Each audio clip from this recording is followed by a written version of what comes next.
نہ میں وہابی نہ میں بابی، میں ہوں مسلم علمی کتابی، نہ میں وہابی نہ میں بابی، میں ہوں مسلم علمی کتابی، نہ میں وہابی نہ میں بابی، میں ہوں مسلم علمی کتابی۔ تو میں نے کویسچن جو وہاں پہ کیا تھا ان سے وہ یہ تھا کہ جو آپ کا ٹاپک ہے مخالفت پہ آپ زیادہ بات کرتے ہیں، اختلافی موضوع ہے آپ کا، تو یہ بات کرنا ٹھیک ہے۔ اور دوسرا کہ قرآن پاک میں حدیث وہ آیت ہے کہ کسی کے جھوٹے خدا کو بھی گالی مت دو۔ حضور صلی اللہ علیہ وسلم کو منع کر دیا گیا تھا کہ آپ کسی کو یعنی کہ ان کے کافروں کے بتوں کو بھی گالی نہ دو۔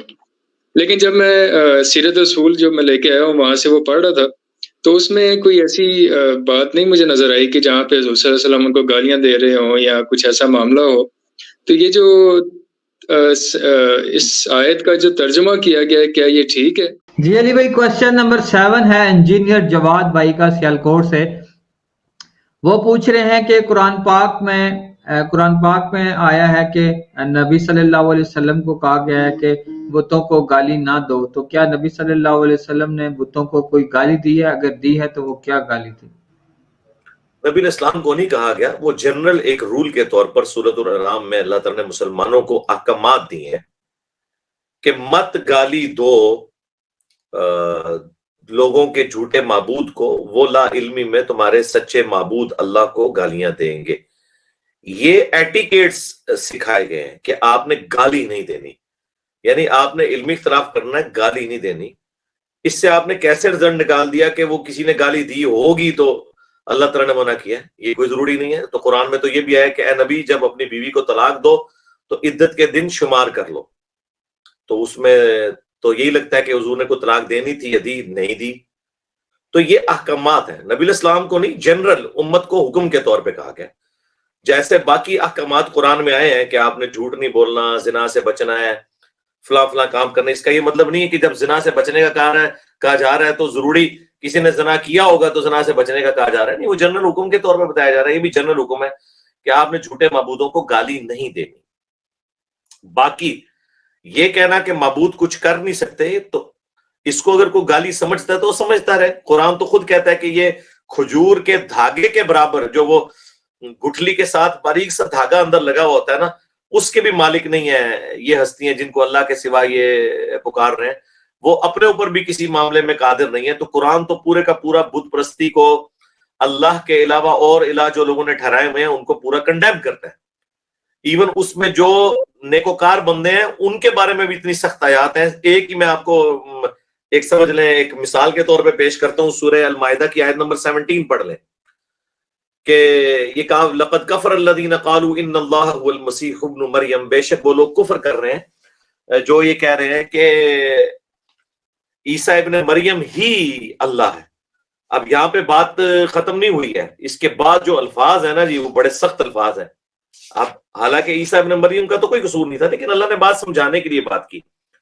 قل فمن یملک من اللہ شیئا، اے نبی ان سے فرماؤ کہ بھلا اللہ کا کوئی کیا بگاڑ لے گا، ان اراد ان یہلک المسیح ابن مریم و امہ، کہ اگر اللہ عیسیٰ اور اس کی ماں کو ہلاک کر دے، من فی الارض جمیعا، اور جتنے زمین میں ہیں، وللہ ملک السماوات والارض، اور اللہ ہی کے لیے آسمان اور زمین کی بادشاہی، وما بینہما، اور جو اس کے درمیان ہے، یخلق ما یشاء، وہ جو چاہتا ہے پیدا فرماتا ہے، واللہ علی کل شیء قدیر، اور اللہ تعالیٰ ہر چیز پر قادر ہے۔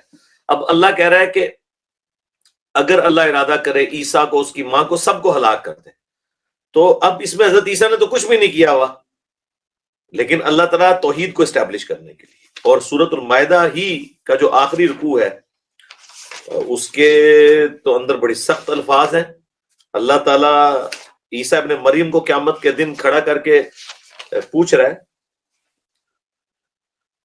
آیت نمبر 116 المائدہ، وَإِذْ قَالَ اللَّهُ يَا عِيسَى ابْنَ مَرْيَمَ، اور وہ وقت یاد کرو کہ جب قیامت کے دن اللہ تعالیٰ عیسیٰ سے فرمائے گا، أَأَنْتَ قُلْتَ لِلنَّاسِ اتَّخِذُونِي أَأَنْتَ قُلْتَ لِلنَّاسِ اتَّخِذُونِي وَأُمِّيَ إِلَٰهَيْنِ مِن دُونِ اللَّهِ، کیا تو نے لوگوں سے کہا تھا کہ تجھے اور تیری ماں کو پوجنا شروع کر دیں اللہ کو چھوڑ کے؟ قال سبحانک، وہ کہیں گے اللہ تو پاک ہے، ما یکون لی ان اقول ما لیس لی بحق، مجھے کب شاید تھا کہ میں وہ بات کروں جس کا میں حقدار ہی نہیں ہوں، ان کنت قلت، اگر میں نے بالفرض کوئی ایسی بات کی ہے، فقد علمت، تو وہ تیرے علم میں ہے، تعلم ما فی نفسی، تو جانتا ہے جو میرے جی میں ہے، ولا اعلم ما فی نفسی، اور جو تیرے جی میں ہے وہ میں نہیں جانتا، انک انت علام الغیوب، بے شک تو ہی سارے جو غیب ہیں ان کے جاننے والا ہے۔ تو اب کیا حضرت عیسیٰ نے دنیا میں اپنی عبادت کروائی ہے جو اللہ پوچھ رہا ہے کہ کیا تم نے لوگوں سے کہا تھا؟ تو یہ ایک سمجھانے کے لیے بات ہوتی ہے، باقی تو قرآن پاک پورے کا پورا یہود و نصارہ اور بت پرست اور ایتھیس کے جو غلط نظریات ہیں ڈنکے کی چوٹ کے اوپر ان کی مذمت کرتا ہے، جس طرح ہم کرتے ہیں۔ ہاں، اس میں آپ نے کوئی گالی گلوچ والا معاملہ نہیں کرنا۔ اچھا، اب رہ گیا کہ ہماری دعوت کو بعض لوگ اس حوالے سے جوڑ رہے ہوتے ہیں کہ آپ نے جو ہے وہ بابوں کے بارے میں غلط سٹانس لیے ہوئے ہیں اور قرآن کے خلاف نہیں ہے، اس لیے کہ قرآن جن لوگوں کے معبودوں کے حوالے سے بات کر رہا ہے وہ دوسرے ریلیجن کے لوگ ہیں۔ اگر ایک مسلمان ہے اور ایک دوسرا مسلمان اسے اسلام کے ریفرنس سے کوئی بات سمجھاتا ہے تو یہ اس کیٹیگری میں فال نہیں کرے گی کہ میرے ساتھ بدتمیزی کے ساتھ بات کر دی، نہیں۔ تو مسلمان کس کام کا ہے؟ ایک بندہ آپ کو غصے میں آ کے کہ تجھے پتہ ہے کہ اللہ تعالیٰ نے قرآن میں فرمایا کہ جو سود کھاتا ہے اللہ اور اس کے رسول کا اعلان جنگ ہے، اور جسے وہ کہہ رہا ہے وہ سود کھا بھی رہا ہے۔ اب چونکہ وہ مسلمان ہے، کہنے والا بھی مسلمان ہے، اب وہ سننے والا جو مسلمان ہے وہ غصہ کھا جائے گا، تو نے اس انداز میں میرے سے کیوں بات کیا، آپ کے بعد میں قرآن بھی نہیں مانتا، تو اس کا مطلب ہے کہ وہ پہلے ہی چھپا ہوا کافر تھا، اس کا کفر زبان سے نکل آیا۔ اسی طریقے سے جو لوگ کہتے ہیں ہم اللہ، رسول، قرآن اور حدیث کو مانتے ہیں، انہیں جب ہم کہیں گے کہ تمہارے بابوں نے تو قرآن کی گستاخی کی ہے، حدیث کی گستاخی کی ہے، تو ہم یہ ان کے بابوں کو گالی نہیں دے رہے، اس لیے کہ وہ کلیم کیے ہوئے ہیں کہ یہ بابے ہمارے دین کے ہیں۔ ٹھیک ہے جنید بھائی، آپ تھوڑی اپنی عقل بھی استعمال کریں، آپ پڑھے لکھے آدمی ہیں، مجھے بڑا افسوس ہوا جس طریقے سے آپ اس بات کو پریزنٹ کر رہے تھے کہ آپ نے بات کو سمجھا نہیں ہے۔ اینالوجی بناتے وقت دونوں طرح کی سچویشن دیکھیں۔ قرآن کہہ رہا ہے لوگوں کے جھوٹے معبود کو جو اسلام کے مقابلے پہ ہیں، لیکن مسلمانوں کے اندر جو مسلمانوں نے جھوٹے معبود بنائے ہوئے ہیں ان کو تو ہم جوتے کی نوک پہ رکھ کے پھینکیں گے، اس لیے کہ وہ تو کلیم کر رہے ہیں مسلمان ہیں۔ ہاں، کرسچنز کے ساتھ، ہندوؤں کے ساتھ، بدھ مت کے لوگوں کے ساتھ جب ہم ڈیل کریں گے تو ہم ان کے ساتھ وہ سارے نارمز کا خیال رکھیں گے، کیونکہ وہ ہمارے ریلیجن کو نہیں مانتے، ہم ان کے ریلیجن کو نہیں مانتے۔ لیکن ایک بریلوی دیوبندی اہل حدیث شیعہ جو ہے وہ تو کلیم کر رہا ہے کہ میں اسلام کا ماننے والا ہوں، تو میں تو اسے ڈنکے کی چوٹ پہ کہوں گا کہ تو جس بابے کو فالو کر رہا ہے وہ قرآن کا دشمن ہے، اور میں تیرے بابے کو اجازت نہیں دوں گا کہ میرے دین کے اوپر ڈاکہ مارے۔ اب آپ کو دو باتوں کا فرق سمجھ آیا؟ تو اللہ کے فضل سے آپ کے استاد نے جو آپ کو چیزیں سکھائی ہیں وہ اتنی پرفیکٹ ہے کہ اس کے اندر کوئی جھول نہیں ہے، کیونکہ اس کی ذاتی تعلیمات نہیں ہے، وہ قرآن و سنت کے مطابق ہے۔ تو اپنی تھوڑی عقل بھی استعمال کیا کریں، جب آپ سملیرٹیز کرتے ہیں ایک طرح کی تو وہ یہ ہوتی ہے، جو مسلمان دعویٰ کیے ہوئے ہیں اس کی تو ایسی کی تیسی، جس طرح قرآن میں لا اکراہ فی الدین، دین قبول کرنے کے بارے میں کوئی جبر نہیں ہے۔ اب اس آیت کو لے کے کوئی شخص یہ کہے گا کہ کوئی باپ اپنے بیٹے کو زبردستی نماز نہیں پڑھا سکتا، تو اپنی عقل کا علاج کریں۔ یہ ہے لا اکراہ فی الدین قد تبین الرشد من الغی، یہ کافروں کے بارے میں بات کی جا رہی ہے کہ دین قبول کرنے کے بارے میں کوئی جبر نہیں ہے۔ اللہ نے ہدایت اور گمراہی کو الگ الگ کر کے واضح کر دیا ہے، جس کی مرضی ہدایت قبول کرے، یعنی آپ نے کسی کافر کو جبرن دین میں داخل نہیں کرنا، لیکن جو دین کے اندر ہے اس کے اوپر جبر ہوگا، اس پہ لا اکراہ فی الدین نہیں لگے گا۔ وہ ابو داؤد میں حدیث ہے کہ 7 سال کا بچہ ہو جائے اسے نماز کا حکم دو، 10 سال کا ہو جائے مار کے نماز پڑھاؤ۔ اب وہ آگے سے بیٹا نہیں کہہ سکتا لا اکراہ فی الدین۔ اللہ کے بندو دیکھا کرو آیت کس کے بارے میں ہے۔